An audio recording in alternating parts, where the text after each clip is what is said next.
Hello, everyone. I am Dr. Hope Watts, board certified family physician, health coach, speaker, best selling author, and lifestyle expert. I help women with common chronic diseases engage in an individualized approach to their health and wellness and help them to lose the weight that they desire. Welcome, everyone. Welcome. It is still a very hot summer, and I'm having some technical difficulties here. There's some kind of interference, and we'll have to see if that, just don't look at it. Um, so, and that can happen. So, we welcome you today. Last week we had our um, launch, and it was a success. And I did get on the Amazon bestseller list. So thank you, one and all, everyone who had helped make that a success.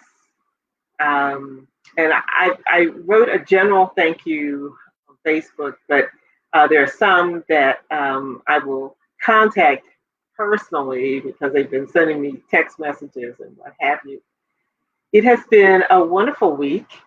The weather is just cooling down. I'm in Durham, North Carolina, and it was chilly today, chillier than usual. So it's not as high as 92 degrees as it was, but I'm still happy because it's not raining and we don't have fires here or mudslides and torrential rains. So there's always something to be grateful for, and I am grateful for that. So we'll wait a few minutes to allow people to come in, but I want to tell you about my challenge. We had announced the challenge last week at the very end of our launch, and we are going to challenge you to go into some deeper things that we discussed during the launch, and give you a flavor for some of the things that we discussed in the book, but you'll go into it in a little bit more detail. We will be giving you all that information very shortly, and you'll be able to register your friends, and you'll have a chance to really get a better understanding of some of the things that we discussed in the book. Not all the things, but some of the things that we discussed in the book. So I'm going to start now. And last week, the week before last, we talked about strength training. And I just want to recap some of the things that we talked about. We talked about strength training and its benefits. Weight training is an excellent way to increase your metabolic rate. And that's the rate that your body burns up calories when you are resting. Now, when you're doing your strength training, it burns up even more calories. And the benefit is that when you burn up these calories with strength training, once you stop burning those, doing your strength training, it continues to burn calories long after that. So you're at an advantage when you're doing strength training. Whereas if you're doing cardio alone, you only burn the calories when you're involved in the exercise. So there are some advantages to doing strength training. The other thing that I think has been probably sidelined or we have not addressed it completely is that weight training helps keep the weight off once you lose it. I can't tell you how many people I run into, I lost 30 pounds and now I've gained it all back. And what has really happened is that these persons are just not keeping up with the diet or doing the things that help them keep the weight off in the first place. So to you who are trying to lose weight and are losing weight and have gotten the weight off, remember that strength training can help you keep the weight off lifelong. And the good thing about it is you just add it on to your cardio and just continue to do those exercises. And they're all different forms of exercises now. So they're not going to be boring. during the launch, we showed you some other exercises that increase the amount of energy you expend while you're exercising. So that will help you lose weight too. And I'm talking about the HIIT, the HIIT exercises that we had a demonstration for the last time.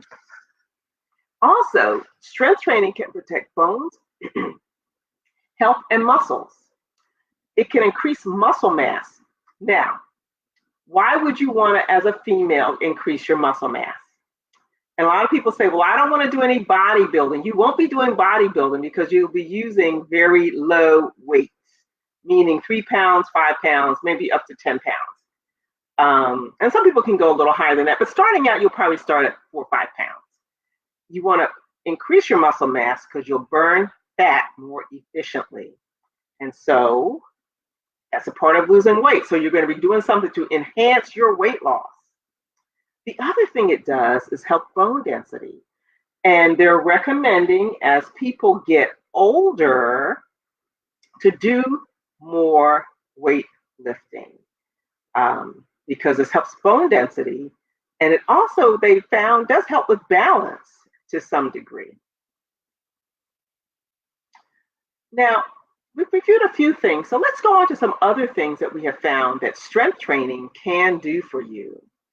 It helps you develop better body mechanics. And under that umbrella of body mechanics is balance, coordination, and posture. Now, have you ever seen, as people get older, their neck is not straight up and down anymore? Their neck kind of sticks out, and in the back there's kind of a little hump. And in some women, their whole back is kind of curved around. That can happen.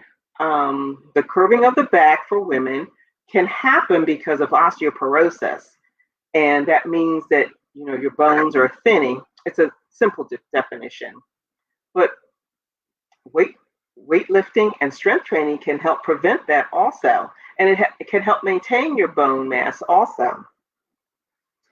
So a study on aging found these results. And so the study only looked at persons who did one resistance training session per week. And they found that 37% of the people increased their muscle strength, so they could lift things. And as people get older, they're not even able to lift, a half a gallon of milk because it's too heavy for them. Also, a 7.5% increase in muscle mass.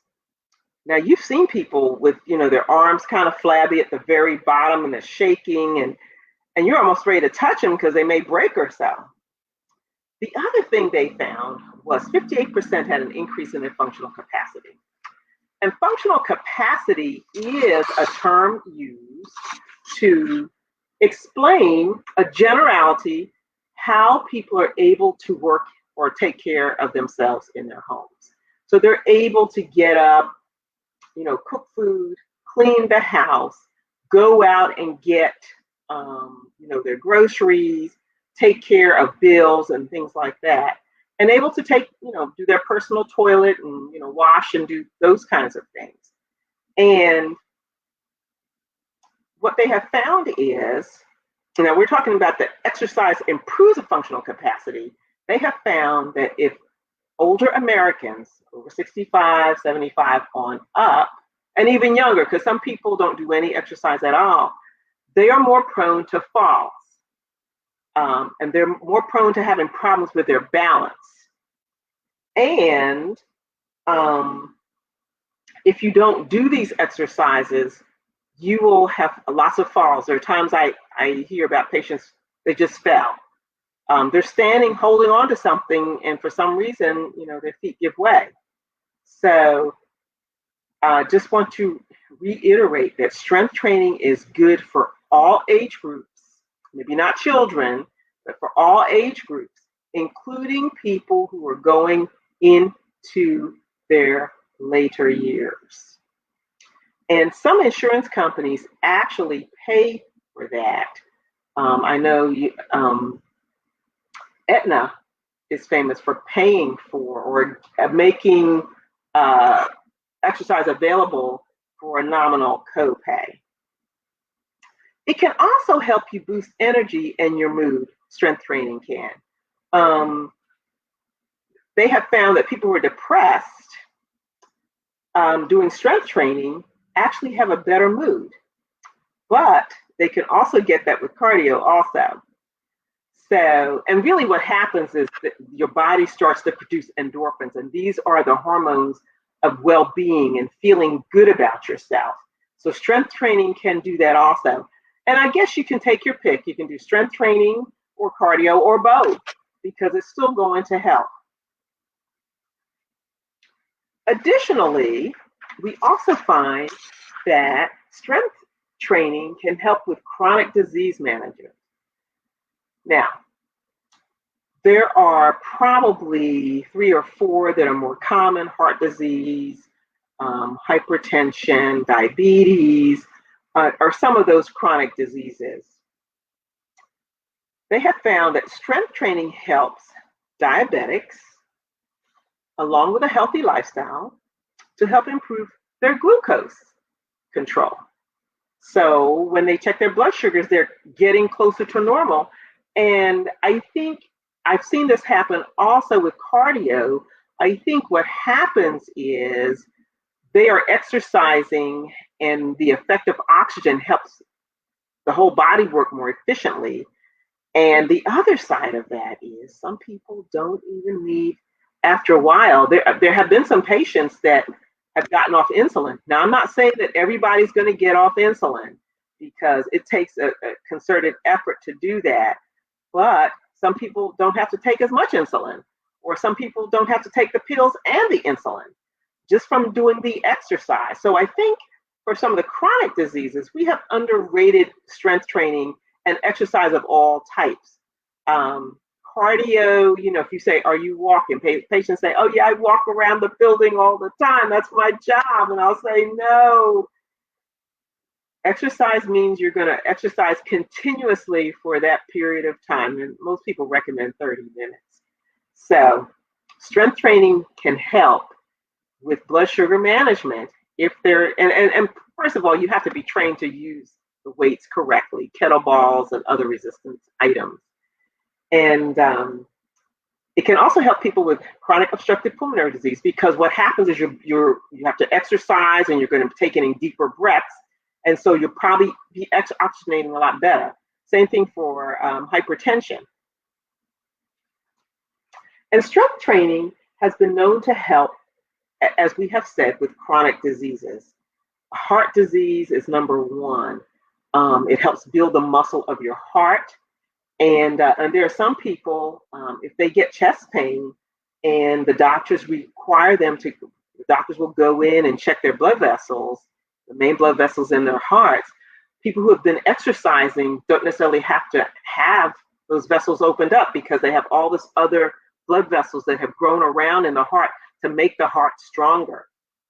So we have talked about strength training, and there's a lot of other things that we could go into, but think about strength training when you're thinking about weight loss, thinking about adding that on, and you don't really need a trainer. There are videos about it. There are YouTube videos. You can get into resistant classes. You can get it on your phone. There's always a way for you to do any kind of exercise. And I think since the COVID has happened, there are many other ways to get it. Netflix has them. Cable has them. You just have to find the channels with that. So you can always, always, always find those exercises, and get a buddy to do it with you, because it makes it more fun when your buddy does it with you, and you can, keep each other accountable. So I hope this has helped you. And I would say, do not forget weight training or resistance training, strength training. There are a lot of different names for it when you are starting your exercise program. And they recommend, and people who study exercise for patients and the general population recommend, that you do at least 20 minutes to start out of the strength training 2 times a week. And for some people that may be enough. Other people they want to do more and they can do more. So I am Dr. Hope Watts, board certified family physician. Please find me on LinkedIn, Facebook, Twitter, and Instagram. And I just want to remind you of my best-selling book, Body Fix, a guide to help you lose weight with confidence, is on sale on Amazon. And stay tuned for our challenge. It's going to be at the end of the month, and we'll be sending out those advertisements shortly. Have a wonderful week.